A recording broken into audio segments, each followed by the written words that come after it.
সোমা বলছি, সোমা মুখার্জি। এত কষ্ট হচ্ছে ভিতরে যে হসপিটালে বসে থাকতে পারছি না, আমাদের সব ডাক্তাররা সবাই খুব ডিস্টার্বড। আজকে তো ওপিডি বন্ধ রাখা হয়েছে। তোরা জানিস সমস্ত ঘটনা শুনলাম যা মানে সত্যিকারের ঘটনা, যেটা আরজিকরের ভিতরের যে ডাক্তার তারা তাদের বন্ধু বান্ধব মারফত এটা ছড়িয়ে মানে এসছে আমাদের কাছে। অ্যাকচুয়ালি যেটা ঘটেছে সেটা হচ্ছে, আমি শুনে তো মানে বিশ্বাস করতে নিজেকে কেমন লাগছে রে।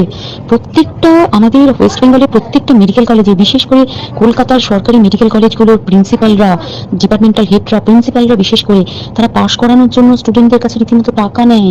যেসব স্টুডেন্টরা, ইন্টার্নরা, পিজিটিরা যারা ভালো করে ক্লাস করে না বা থিসিস তারা জমা দেবে, পিজিতে তো থিসিস জমা দিতে হয়, তো যারা MBBS final year final pass করবে না, সাপ্লি পাইয়ে দেবে, ইন্টার্নের কমপ্লিশন দেবে না, ইন্টার্ন হওয়ার পর কমপ্লিশন না দিলে তারা রেজিস্ট্রেশন নাম্বার পাবে না, এই সমস্ত ভয় দেখিয়ে টাকা পয়সা নেয়। সমস্ত জায়গাতেই এটা আছে। এর মধ্যে সব থেকে নিকৃষ্ট থেকে নিকৃষ্টতম হচ্ছে সন্দীপ ঘোষ, প্রিন্সিপাল, যে তোর আমাদের কি বলে আরজিকর মেডিকেল কলেজে। সেখানে ভাব যে ওনার একটা বিশাল নেক্সাস ছিল, যাতে উনি বেশ কিছু ইন্টার্ন, হাউস স্টাফ এদেরকে দিয়ে ওই নেক্সাসটা চালাতেন। তারা ওখানে একটা সেক্স র্যাকেট চালাতো, তারা একটা ড্রাগ র্যাকেট চালাতো। ড্রাগ র্যাকেট মানে ওই যে ওটাকে বলেছে না, ড্রাগ মানে শুধু ওই হেরোইন আর ব্রাউন সুগারের ড্রাগ খাওয়া বা মদ খাওয়া নয়। ড্রাগ মানে হচ্ছে যে কম দামি, কম টাকায় যে ওষুধ পাওয়া যায়, যে ওষুধ না জল ভগবান জানে, সেই ওষুধের মানে কোটি কোটি টাকায় যে টেন্ডার বেরোতো, সেই ওষুধ নিয়ে ওষুধ কোম্পানিগুলোর কাছ থেকে কোটি কোটি টাকা, সেই সমস্ত টাকার একটা বড় অংশ যেত পার্টি ফান্ডে। বুঝতেই পারছিস তাহলে সেই জন্য পার্টির একদমই কাছের নেই, পার্টি মানে একদম খোদ মানে উপর লেভেলের একদম আসল জায়গাটার কাছে।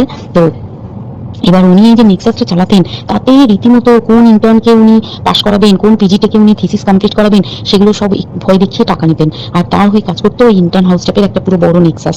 এবার এই মেয়েটির যে পিজিটি, মেয়েটি অত্যন্ত ভালো, সে তার থিসিসটা কমপ্লিট করাবে না বলে হুমকি দিচ্ছিল। সে এটা জানতে পেরে গিয়ে বলেছিল যে আমি এরকম কোনোভাবেই মেনে নেবো না, আমি এর বিরুদ্ধে আমি যাবো এবং আমি এর বিরুদ্ধে সব ফাঁস করে দেবো।